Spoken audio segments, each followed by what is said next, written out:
अपने YouTube channel के साथ आपके सामने प्रस्तुत हूँ। कल मैंने अपने चैनल पे आवेश तथा आवेश के प्रकारों के बारे में बताया था। आज हम आवेश के मात्रक के बारे में पढ़ेंगे। आवेश का मात्रक एसआई पद्धति पर कूलाम होता है। इसे कैपिटल सी से प्रदर्शित करते हैं। कैपिटल सी से इसलिए प्रदर्शित करते हैं क्योंकि जो ये मात्रक है ये वैज्ञानिक के नाम पर है।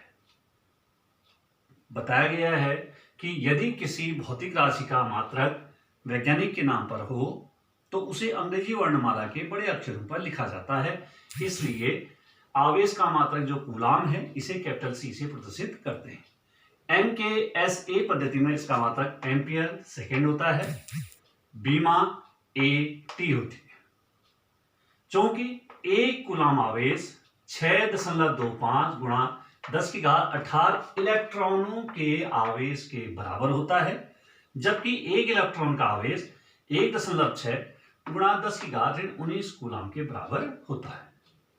सीजीएस पद्धति में इस आवेश का मात्रक स्टेट कूलाम होता है और सीजीएस पद्धति पर ही आवेश का सबसे छोटा मात्रक स्थिर वैद्युत इकाई ESU या फ्रैंकलिन FR होता है। मतलब सबसे छोटा मात्रक होता है ये सीजीएस पद्धति में ही होता है। तथा आवेश का वैद्युत चुंबकीय मात्रक EMU F कूलाम होता है। आवेश का सबसे बड़ा मात्रक फैराडे होता है। एक फैराडे 96,500 कूलाम के बराबर होता है। क्योंकि एक कूलाम 3 गुणा 10⁹ ESU के बराबर होता है और ये 3 गुणा 10⁹ फ्रैंकलिन के बराबर होता है और ये 1/10 F कूलाम के बराबर होता है। एक EMU बट्टे एक ESU का जो अनुपात होता है वो क्या होता है 3 गुणा 10⁻10 सेंटीमीटर पर सेकेंड के बराबर होता है। आवेश का मात्रक एसआई पद्धति में कूलाम होता है जिसे कैपिटल सी से प्रदर्शित करते हैं। सी से प्रदर्शित करने का कारण यह वैज्ञानिक के नाम पर है और वैज्ञानिक के नाम पर जो भी मात्रक प्रयोग किए जाते हैं उनके संकेतों को अंग्रेजी वर्णमाला के कैपिटल अक्षरों पर लिखे जाते हैं। MKSA पद्धति पर मात्रक एम्पियर सेकेंड होता है। इसकी बीमा AT है। एक कूलाम आवेश 6.25 गुणा 10⁻18 इलेक्ट्रॉनों के आवेश के बराबर होता है, जबकि एक इलेक्ट्रॉन का आवेश 1.6 गुणा 10⁻19 कूलाम के बराबर होता है।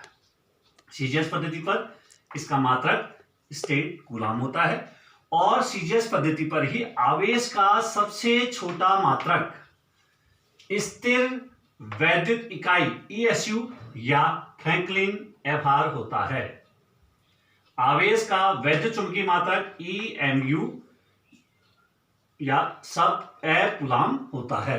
इसका क्या था आवेश का वैद्युत चुंबकीय मात्रक F कूलाम होता है और सबसे बड़ा मात्रक फैराडे होता है और एक फैराडे 96,500 कूलाम के बराबर होता है। एक कूलाम 3 गुणा 10⁹ ESU के बराबर होता है और ये 3 गुणा 10⁹ फ्रैंकलिन के बराबर होता है और ये 1/10 F कूलाम के बराबर होता है। क्योंकि एक EMU बट्टे एक ESU बराबर 3 गुणा 10⁻10 सेंटीमीटर पर सेकेंड के बराबर होता है। अर्थात हम कह सकते हैं कि एक वैद्युत चुंबकीय मात्रक तथा एक स्थिर वैद्युत मात्रक का अनुपात प्रकाश की चाल के बराबर होता है। काट दिया काट। चूंकि इस पर जो ये 3 गुणा 10⁻10 सेंटीमीटर पर सेकेंड यूनिट दी गई है ये प्रकाश की चाल सीजीएस पद्धति में है। क्योंकि प्रकाश की चाल क्या होती है प्रकाश की चाल हम लेते हैं कितना 3 गुणा 10⁸ मीटर पर सेकेंड। अब इसे किस में लिया गया है सेंटीमीटर में लिया गया, इसलिए कितना लिया गया 3 गुणा 10⁻10 सेंटीमीटर पर सेकेंड। आवेश भी बहुत बड़ा मात्रक है। आवेश बड़ा मात्रक है। इसे जब प्रदर्शित करते हैं इसे लिखने के लिए हम करते हैं 1 माइक्रो कूलाम 10⁻6 कूलाम के बराबर होता है। 1 नैनो कूलाम 10 की घात ऋण 9 कूलाम के बराबर होता है। 1 पीको कूलाम 10 की घात ऋण 12 कूलाम के बराबर होता है। और 1 माइक्रो कूलाम ये भी 10 की घात ऋण 12 कूलाम के बराबर होता है। ये दिया जाता है, ये बड़ा मात्रक है, आवेश बड़ा मात्रक है, इसलिए इसे इस प्रकार से प्रदर्शित किया जाता है। अब हम इसका अगला टॉपिक पढ़ेंगे, आवेश के गुण। आवेश के मात्रकों के बाद आवेश के गुण।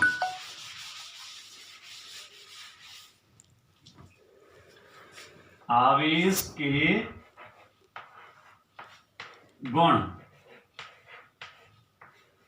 पहला गुण ये कहता है आवेश 2 प्रकार के होते हैं। आवेश 2 प्रकार के होते हैं। 2 प्रकार के होते हैं। नंबर 1 धनावेश और नंबर 2 ऋणावेश।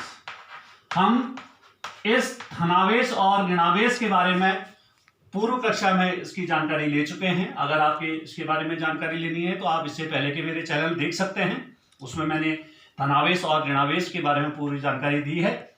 धनावेश और ऋणावेश 2 प्रकार के आवेश होते हैं। दूसरा गुण ये कहता है इसमें जो सजातीय आवेश होते हैं, सजातीय आवेश कहने का मतलब है जो समान होते हैं, एक जाति के होते हैं। हम कह सकते हैं धनावेश तथा धनावेश, धन तथा धन दोनों समान जाति के हैं, ये सजातीय हो गए। ऋण और ऋण ये समान जाति के हो गए। ये कहता है इसमें सजातीय आवेश एक दूसरे को प्रतिकर्षित करते हैं। धन और धन एक दूसरे को प्रतिकर्षित करते हैं और ऋण भी एक दूसरे को प्रतिकर्षित करते हैं। ये 2 सजातीय हैं और ये 2 सजातीय। दूसरा गुण है सजातीय आवेश एक दूसरे को प्रतिकर्षित करते हैं और विजातीय, जो विजातीय हैं, विजातीय कहने का मतलब प्लस और माइनस, ये एक दूसरे को क्या करते हैं, आकर्षित करते हैं। पहला गुण मैंने ये बताया कि आवेश 2 प्रकार के होते हैं, एक धनावेश और एक ऋणावेश। इनके बारे में मैंने पूर्व कक्षाओं में ये जानकारी दी है कि धनावेश किस प्रकार के होते हैं और ऋणावेश किस प्रकार के होते हैं। इसके बाद दूसरा गुण सजातीय आवेश एक दूसरे को प्रतिकर्षित करते हैं और विजातीय आवेश, ये विजातीय है, धन और ऋण विजातीय हो गए, धन और धन एक सजातीय हो गए। सजातीय एक दूसरे को प्रतिकर्षित करते हैं जबकि विजातीय एक दूसरे को आकर्षित करते हैं। तीसरा गुण आवेशों के योग का गुण। आवेशों के योग का गुण।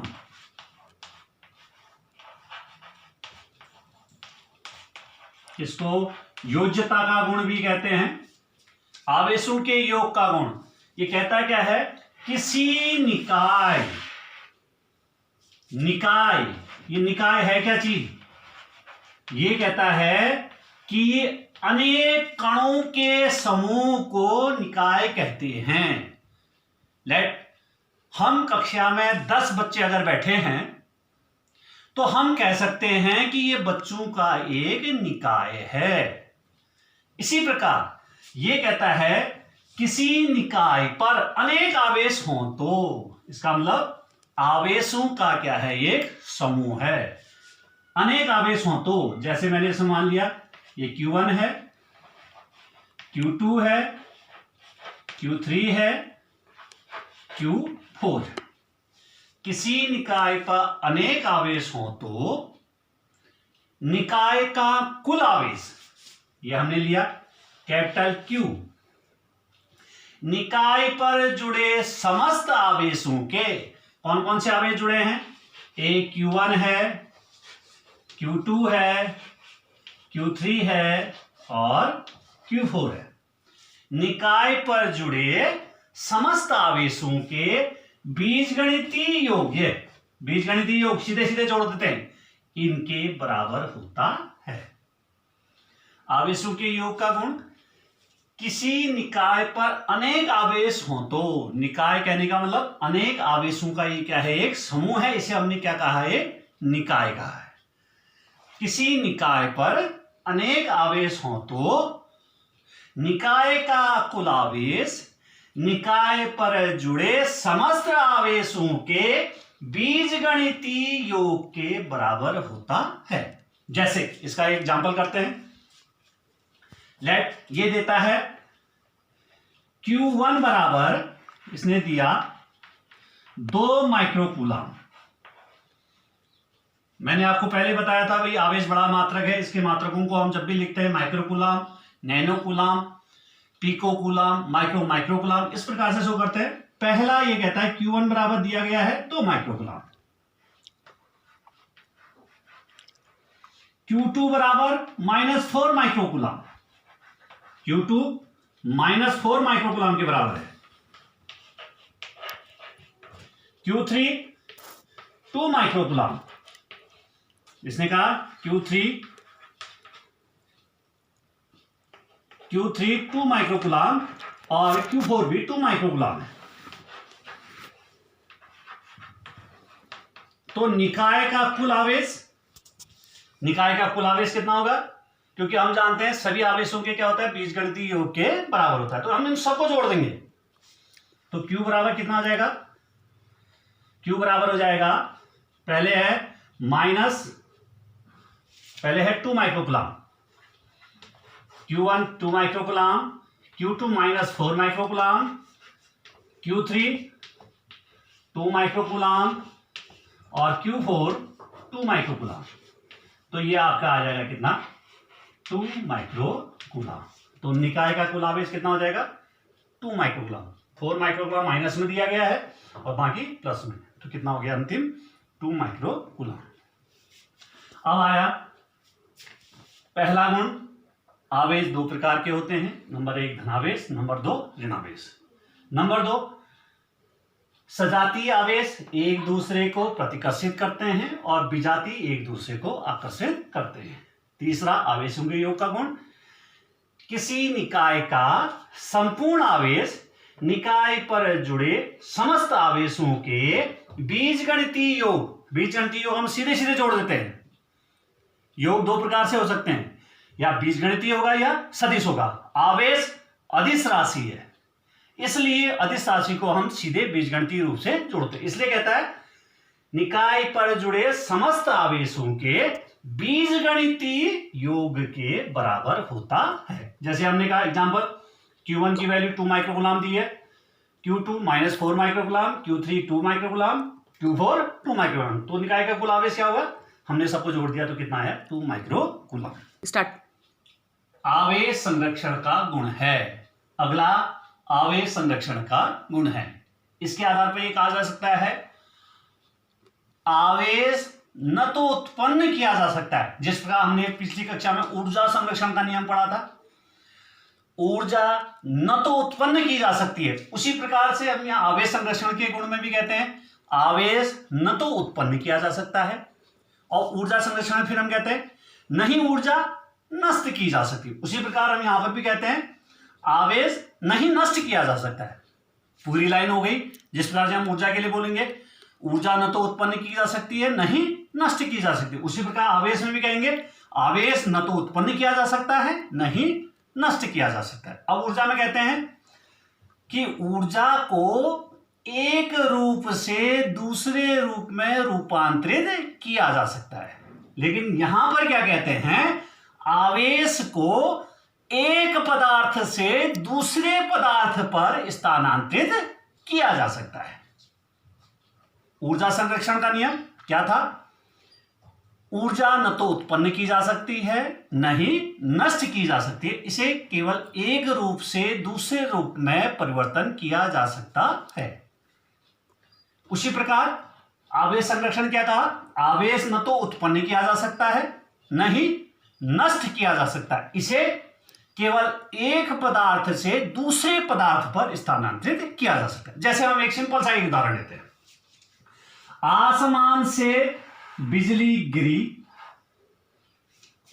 आसमान से बिजली गिरी, वो सीधे पृथ्वी के अंदर प्रवेश करती है। सिंपल सा सुधार एक हम समझ सकते हैं कि भाई आसमान से बिजली गिर रही है, आवेश गिर रहा है, बिजली के रूप में आवेश आ रहा है, उसे हम आवेश कह रहे हैं, वो पृथ्वी के अंदर जा रहा है। अब ये आवेश क्या करता है? जो पृथ्वी के अंदर के खनिज हैं उनको ये गर्म करता है। यहां से इसने यहां ऊष्मा देनी शुरू की और ये इतने गल जाते हैं कि ये पहाड़ों से ज्वालामुखी के रूप में फट के बाहर निकलता है और वहां से लावा बन के बाहर निकलता है। पहले बिजली के रूप में आता है, फिर ये अंदर खनिजों में जाता है और उसे गर्म करता है और उसके बाद फिर लावे के रूप में क्या होता है? बाहर निकलता है। ये लावा जब सूखता है तो इसमें क्या होता है? ये मिट्टी के रूप में परिवर्तन होता है, तो ये आवेश क्या होता है? मिट्टी में चले जाता है और फिर इसमें अंगूर की खेती की जाती है। तो जहां लावा होता है वहां अंगूर की खेती बहुत अच्छी होती है।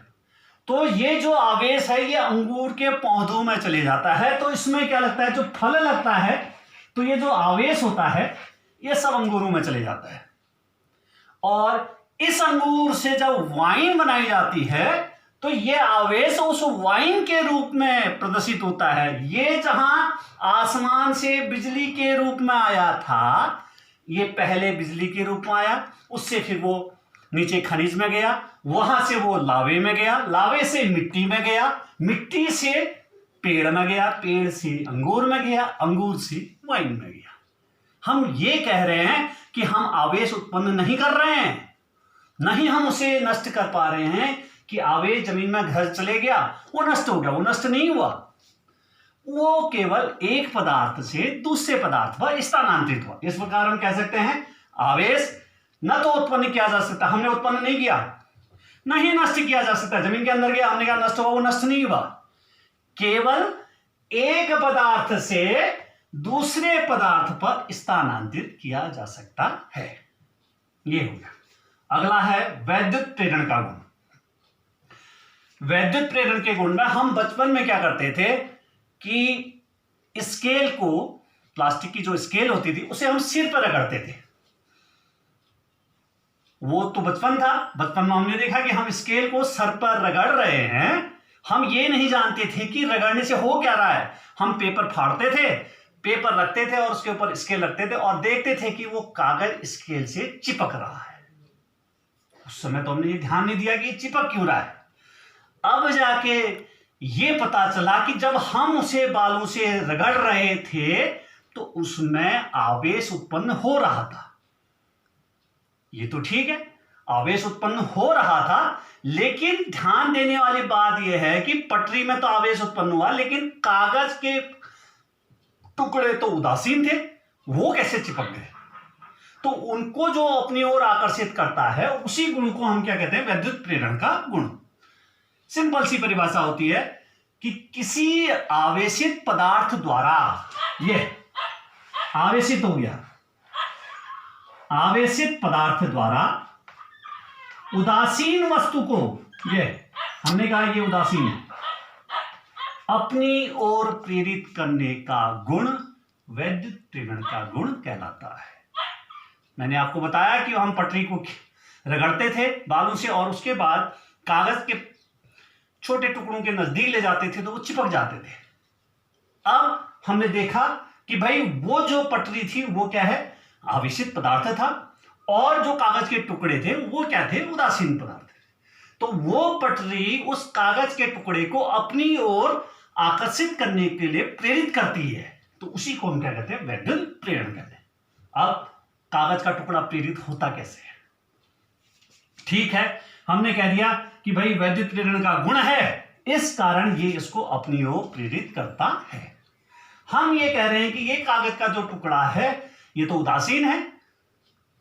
अगर ये उदासीन है तो इसकी ओर आकर्षित हुआ कैसे? इसका होने का एक कारण है। होने का कारण क्या है? हम जानते हैं कि हर पदार्थ में परमाणु होते हैं और परमाणु के नाभिक में धनावेश और उसके चारों ओर क्या करते हैं? इलेक्ट्रॉन गति करते हैं। मतलब हर पदार्थ में इलेक्ट्रॉन अवश्य है। तो जैसे ही हम इस आवेशित पदार्थ को निरावेशित वस्तु के निकट लाते हैं तो उसके इस सिरे से, जो सी सिरा है, इस सिरे से इलेक्ट्रॉन बी की ओर गति करते हैं और ये बी सिरे पर पहुंचते हैं। तो ये बी सिरे को जैसे इलेक्ट्रॉन पहुंचते हैं तो ये यहां पर संख्या ज्यादा हो जाती है इलेक्ट्रॉनों की, तो यहां पर क्या हो जाता है? ऋणावेश उत्पन्न हो जाता है और ये धनावेश उसकी ओर क्या करता है? आकर्षित करता है। इस कारण से कागज का टुकड़ा स्केल के साथ चिपक जाता है। इसी को क्या कहते हैं? वैद्युत प्रेरण कहते हैं। मतलब आवेशित वस्तु द्वारा उदासीन वस्तु को अपनी ओर प्रेरित करने का गुण। कैसे प्रेरित किया उसने? ये आवेशित थी, ये उदासीन थी। इसको जैसे इसके निकल ले गए तो इसके सी सिरे से जो इलेक्ट्रॉन है ये कहां की ओर दौड़े? बी सिरे की ओर। तो बी सिरे पर इलेक्ट्रॉन की संख्या अधिक होने से ये ऋणावेशित हो गया, तो इस प्लस के कारण ये क्या हो गया? आपस में चिपक गए। इसी को क्या कहते हैं? वैद्युत प्रेरण का गुण कहते हैं। इसके बाद आता है आपका छठा गुण, आवेश वेग पर निर्भर नहीं करता। वेग पर निर्भर नहीं करता है।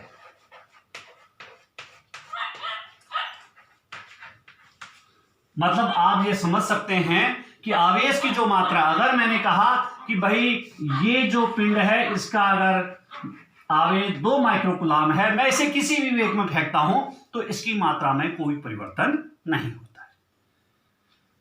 आवेश वेग पर निर्भर नहीं करता है। मतलब ये वेग पर निर्भर नहीं कर रहा है, इसकी जो मात्रा है, मतलब ये कह सकते हैं आवेश की जो मात्रा है ये वेग पर निर्भर नहीं करती। अगर 2 माइक्रोकूलाम का है तो 2 माइक्रोकूलाम ही रहेगा, आप किसी भी स्पीड में भेजिए। हम जैसे जानते हैं कि अगर हम द्रव्यमान को फेंक रहे हैं, किसी वस्तु को फेंक रहे हैं या द्रव्यमान को फेंक रहे हैं, तो द्रव्यमान क्या करता है? वेग पर निर्भर करता है। जैसे जैसे वेग बढ़ता है द्रव्यमान का मान वैसे ही बढ़ता है, और जैसे जैसे वेग कम होता है द्रव्यमान का मान कम होता है। लेकिन आवेश का मान या इसकी मात्रा वेग पर निर्भर नहीं करती है। अगला यह कहता है कि यदि आवेश स्थिर है, एक जगह पर स्थिर है, तो इसके चारों ओर वैद्युत क्षेत्र उत्पन्न होता है। केवल वैद्युत क्षेत्र उत्पन्न होता है। अगर आवेश अपनी जगह पर स्थिर है तो इसके चारों ओर क्या होता है? वैद्युत क्षेत्र उत्पन्न होता है। अगर यह गति कर रहा है तो इसके चारों ओर वैद्युत क्षेत्र और चुंबकीय क्षेत्र दोनों उत्पन्न होते हैं। अगर हमारा आवेश गतिमान है तो इसके चारों ओर वैद्युत क्षेत्र और चुंबकीय क्षेत्र दोनों उत्पन्न होते हैं। यदि यह आवेश क्या करता है? त्वरित गति से गति करता है, त्वरित एक इसकी स्पीड जैसी बढ़ जाती है, तो इस पर वैद्युत क्षेत्र, चुंबकीय क्षेत्र तथा वैद्युत चुंबकीय विकिरण उत्पन्न होता है। मैंने आपको बताया यदि यह स्थिर होता है तो इसके चारों ओर वैद्युत क्षेत्र स्थापित होता है। यदि यह गति करने लगता है तो इसके चारों ओर वैद्युत क्षेत्र तथा चुंबकीय क्षेत्र स्थापित होता है। तीसरा मैंने यह बताया कि यदि यह त्वरित गति करता है या त्वरित वेग से गति करता है तो इसके चारों ओर वैद्युत क्षेत्र, चुंबकीय क्षेत्र तथा वैद्युत चुंबकीय विकिरण उत्पन्न होता है। इससे पहले मैंने आपको बताया था कि आवेश की मात्रा वेग पर निर्भर नहीं करती है। यह सही है कि उसकी मात्रा वेग पर निर्भर नहीं करती है, लेकिन अगर यह स्पीड में चलता है तो इसके चारों ओर जो क्षेत्र उत्पन्न होता है, वैद्युत क्षेत्र के साथ साथ चुंबकीय क्षेत्र भी उत्पन्न होता है, और त्वरित वेग से गति करता है तो वैद्युत चुंबकीय विकिरण भी उत्पन्न होता है। इसका पहला गुण मैंने बताया था, आवेश 2 प्रकार के होते हैं, एक धनावेश और दूसरा ऋणावेश। दूसरा मैंने बताया था सजातीय ध्रुव एक दूसरे को प्रतिकर्षित करते हैं तथा विजातीय एक दूसरे को आकर्षित करते हैं। तीसरा, आवेशों के योग का गुण, निकाय का संपूर्ण आवेश निकाय पर जुड़े समस्त आवेशों के बीजगणितीय योग के बराबर होता है।